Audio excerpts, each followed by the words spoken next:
ஆண்டவரும் இரட்சகருமாகிய இயேசு கிறிஸ்துவின் நாமத்தினால உங்கள் எல்லாரையும் அன்போடு வாழ்த்தி வரவேற்கிறேன். கர்த்தர் நல்லவர், அவர் கிருபை என்றும் உள்ளது. ஆமென். இன்றைக்கு நாங்கள் ஒரு வேத பகுதியை வாசிக்க போகிறோம்.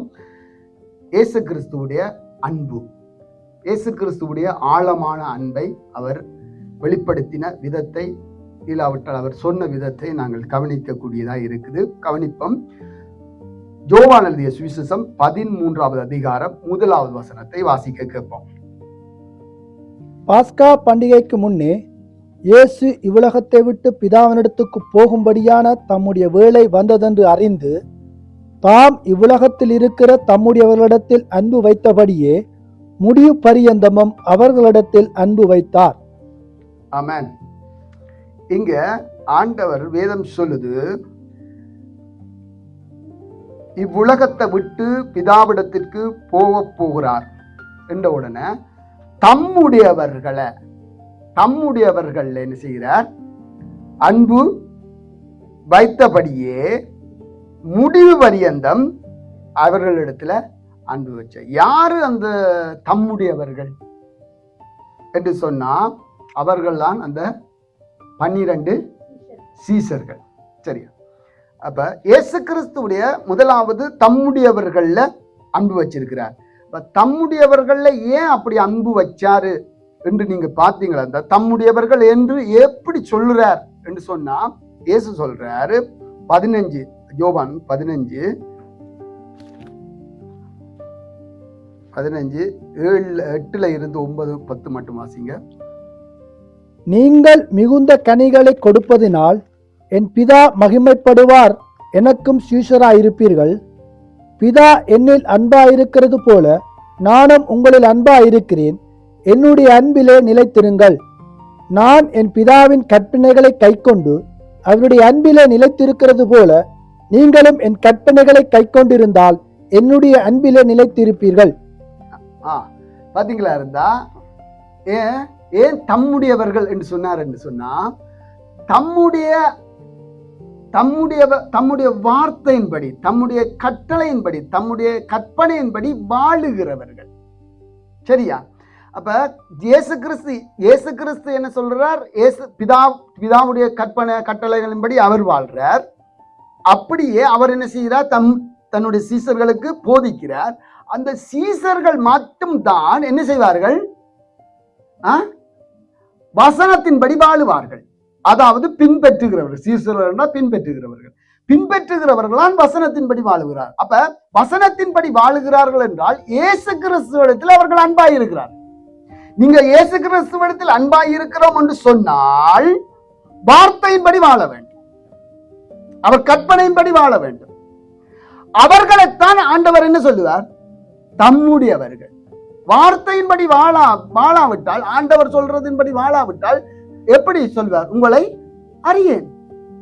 சரி, அப்ப நானும் நீங்களும் எப்படி இருக்க வேண்டும் என்றா, இயேசு கிறிஸ்து சொல்லணும் தம்முடையவர்கள், என்னுடையவர்கள் என்று எங்களை பார்த்து சொல்லணும். என்னுடையவர்கள் என்று எங்களை பார்த்து சொல்லுவாரா இருந்தால் நாங்கள் எப்படி இருக்க வேண்டும் என்றால் அவருடைய வார்த்தையின்படி நடக்கிறவர்களாய் இருக்க வேண்டும். வார்த்தையின்படி நடந்தால் நிச்சயமாய் இயேசு கிறிஸ்துவில் அன்பாயிருக்கிறோம், அவரும் எங்களில் அன்பாயிருக்கிறார், பிதாவும் எங்களில் அன்பாயிருக்கிறார். இந்த இயேசு கிறிஸ்து என்ன செய்கிறார் என்றால் பாருங்க, தம்முடையவர்களிடத்தில் அன்பு வைத்தபடியே முடிவு பரியந்தம் அன்பு வைக்கிறது. சரியா? இயேசு கிறிஸ்து ஒரு முன்மாதிரியை காட்டிட்டு போறார். சிலாக்கள் பாருங்க, மரணம் வருதுண்டா என்ன சொல்லுவாங்க? தங்களுக்கு மறிக்க போறோம்டா பாத்தீங்களா இருந்தா மற்றவர்களை என்ன செய்வாங்க? பேசுவாங்க, தங்களை விட்டு துரத்துவாங்க. ஏனென்றா நீ அன்பா இருந்துவான் அப்படி. ஆனா இயேசு அப்படி செய்யல, முடிவு வரையும் தான். இயேசு வேற மாதிரி காட்டித்தார. நீங்க அறிஞ்சிருப்பீங்க. என்ன யாராவது நீங்க கேள்விப்பட்ட, நான் நிறைய கேள்விப்பட்டபடி நான் சொல்றேன், யாராவது என்ன செய்வாங்க? சாக போறாங்க, வருத்தம் வருது, ஏதோ வியாதிகள் வருத்தம் வருது என்று ஆஸ்பத்திரியில படுத்து இருக்கிறாங்கன்னா தங்களை மனைவி பிள்ளைகளை எல்லாம் என்ன செய்வாங்க? தூரப்படுத்துவாங்க, வெறுப்பாங்க. அப்படி செய்வாங்க என்று நான் கேள்விப்பட்டிருக்கேன். அப்படி செய்வாங்க. ஆனா இயேசு கிறிஸ்து அப்படி செய்யல. மரணம் கடைசி மறிக்கும் வரை என்ன செய்தார்? அன்பு வச்சபடி ஆரம்பத்தில் எப்படி வச்சாரோ அப்படியே தான் வைத்தார். பாருங்க, 12 சீசர்கள் இருக்கிறாங்க. யூதாசும் அங்க இருக்கிறார். யூதாசிலும் என்ன செஞ்சார்? அன்பு வச்சார். எப்படி? இது ஆண்டவற்ற அன்பு. இதுதான் ஆண்டவற்ற அன்பு. நாம என்ன செய்வோம்? தெரிஞ்சிட்டா என்ன செய்வோம்? எங்களுடைய முகத்துல காட்டி கொடுப்போம், செயல்ல காட்டி கொடுப்போம், வார்த்தையில காட்டி கொடுப்போம். நாங்கள் உங்களை வெறுக்கிறோம், இல்லாட்டி கை கொடுக்கறதுல காட்டி கொடுப்போம், என்னத்திலயோ எங்களை காட்டி கொடுப்போம். நாங்கள் யாருன்றத முக சுழிப்போம், முக காரியங்கள். அப்ப எங்களை கிரிகளை வச்சு கண்டுபிடிச்சிருவாங்க, இவங்க எங்கள அவ்வளவு அன்பா இல்லை, நாட்டம் இல்லை, ஏற்றுக்கொள்ள இல்லை என்றது. ஆனா இயேசு கிறிஸ்து அப்படி காட்டி கொடுக்கல. அவர் எப்பொழுதும் தன்னுடைய வார்த்தையை சொல்லிக்கொண்டே இருந்தார். அவனை காப்பாற்றும்படிதான் வார்த்தைகளை சொல்லிக்கொண்டே இருந்தார். அவனை முகம் சுழிச்சோ, அவனை ஒரு தன்னுடைய கிரிகளை செய்தோ இல்லாவிட்டால் ஒன்றை சாப்பாடு எல்லாருக்கும் தான் சாப்பாடை கொடுத்தார். எல்லாருக்கும் பிச்சை செய்கிறார், அப்பத்தை கொடுக்கிறார், எல்லாருக்கும் கொடுக்கிறார், யூதாஸ் கரியத்துக்கும் கொடுக்கிறார். சரியா? அப்ப மரண பரியந்தம் எல்லார் மேலும் முடிவு பரியந்தம் அவர் என்ன செய்தார்? அப்ப நாங்க என்ன செய்யணும்? யாரை பின்பற்றணும் சொல்லுங்க? உங்க தாய் தகப்பனை பின்பற்றணுமா? இப்படி செஞ்சவங்களை பார்த்து பின்பற்றணும் இல்ல. கிறிஸ்துவ பின்பற்றுகிறா நாமும் என்ன செய்ய வேணும்? எங்களுடைய அன்பு மாயமற்றதா இருக்கணும். முடிவு பரியந்தம் என்ன செய்யணும்? வச்ச அன்புல ஒரு கொஞ்சம் பாட்டுங்களா, பாட்டு படிச்சீங்க, ஏதேனில அன்பு வச்ச அந்த அன்பு தொடரணும். பாத்தீங்களா? ஏதேனில வச்ச அன்பு தொடரணும். அப்ப ஏதேன்ல எங்க ஆரம்பிச்சதோ அந்த அன்பு திரும்பவும் என்ன செய்யணும்? தொடரணும். அந்த ஏதேன்ல வச்ச அன்புதான் இயேசு கிறிஸ்து தேவன் வைத்த அன்புதான் இயேசுவில திரும்ப வெளிப்பட்டது.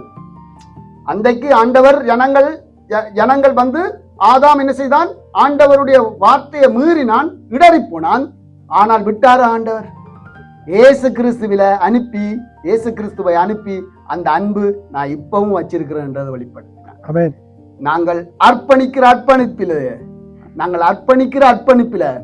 நாங்கள் கொடுக்கிற எங்களுடைய வாழ்க்கையின் கொடையில அந்த அன்பு என்ன செய்யும்?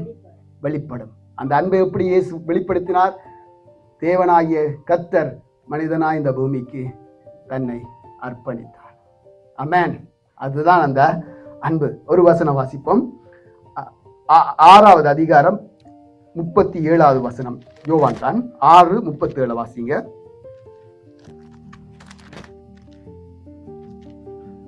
பிதாவானவர் எனக்கு கொடுக்கிற யாவும் என்னிடத்தில் வரும், என்னிடத்தில் வருகிறவனை நான் புறம்பே தள்ளுவதில்லை. பாத்தீங்களா? அப்ப பிதாவானவர் கொடுக்கிறது எல்லாம் என்ன செய்யும்? என்னிடத்துல வரும். என்னிடத்துல வர்றதை நான் என்ன செய்ய மாட்டேன்?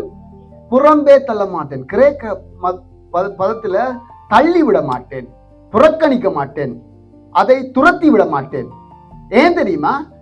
நாங்க ஏன் துரத்தி விடுறோம், தள்ளி விடுறோம் தெரியுமா? எங்களுக்கு தெரியாது. பிதா இது கொடுத்ததான் இயேசுவுக்கு தெரியும், வடிவா தெரியும். இது பிதா எனக்கு தந்தது. பிதா தந்த இணைத்த மனைவியை என்ன செய்யக்கூடாது? தள்ளிவிடக்கூடாது. பிதா எங்களுக்கு தந்த பிள்ளைகளை நாங்கள் என்ன செய்யக்கூடாது? தள்ளிவிடக்கூடாது. அதே போல பிதா தந்த விசுவாசிகளை நாங்கள் என்ன செய்யக்கூடாது? தள்ளிவிடக்கூடாது. தள்ளிவிட்டால் பிதாவையும் தள்ளி விடுறோம் என்ற மாதிரி தான்.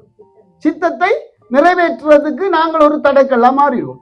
அப்ப பிதா தந்ததை ஆண்டவர் இழந்து போகவில்லை என்று சொல்லி எவ்வளவு கவனம் வச்சிருந்திருக்கிறார். பிதா தந்த ஒன்றும் என்ன செய்யக்கூடாது? விலகி போகக்கூடாதுன்றதுல சரியான கவனமா இருந்தார். அதனால அவர் வேலியிடுகிறார், அவர் வார்த்தைகளை சொல்லுகிறார், ஜெபிக்க சொல்லுகிறார், பாதுகாப்ப சொல்லுகிறார், இப்படி இருங்க, இப்படி வாழுங்கன்றதை எல்லாத்தையும் போதித்துக் கொண்டே இருக்கிறார். கடைசியாய் மரிக்கும் போது கூட தன்னை பிடிங்க, மற்றவர்களை எல்லாத்தையும் விட்டுடுங்க. எவ்வளவு அன்பு தேவன் பாத்தீங்க. அவருடைய அன்பை கடைசி மட்டும் வெளிப்படுத்தி கொண்டே இருந்தார். அவர் மரிக்கும் போது கூட தன்னுடைய தாயாரே என்ன செய்கிறார்? தன்னுடைய சீசனுக்கு சொல்லுகிறார், இதோ உன் தாய், இதோ உன். எதையும் இழந்து போகாமல், ஒன்றையும் தன் கையில் இருந்து விலகி போக விடாமல் எல்லாத்தையும் தன் கைக்குள் இழுத்து கொண்டார். 99 ஆடுகளையும் விட்டுட்டு ஒரு ஆடை போய் தேடினாரே. ஏன்? 99 ஆடும் இருக்கலாம் என்று நினைச்சிருக்கலாம் தானே, எனக்கு அதிகமானது தானே இருக்குது. இல்ல, அந்த ஆட்டின் மேலதான் அவருடைய குறிக்கோள் இருந்தது. சரியா? அப்ப பாருங்க, இயேசு கிறிஸ்துடைய அன்பை கடைசியாய் சொல்லி முடிக்கிறேன். இயேசு கிறிஸ்துடைய அன்பு எப்படி இருக்கிறது என்றால், எபேசியர் 3ஆம் அதிகாரம் 18வது வசனம். ஆழம் அகலம் உயரம் அப்படின்னு ஒரு வசனம். சகல பரிசுத்தவான்களோடு கூட கிறிஸ்துனுடைய அன்பின் அகலமும் நீளமும் ஆழமும் உயரமும் இன்னதென்று உணர்ந்து ஓகே, பாத்தீங்களா? ஆழம், அகலம், நீளம், உயரம். இயேசு கிறிஸ்து என்ன செய்யறார்? எப்படி அன்பு பாத்தீங்களா? ஆழமான அன்பு, ஆழமான, தேடி கண்டுபிடிக்க மாட்டீங்க, அவ்வளவு ஆழம் அன்பு. அகலமானது, கிழக்குக்கும் மேற்குக்கும் உள்ள அகலம். எங்க கண்டுபிடிப்பீங்க? கிழக்கு மேற்கு போய்கொண்டே இருக்கும்.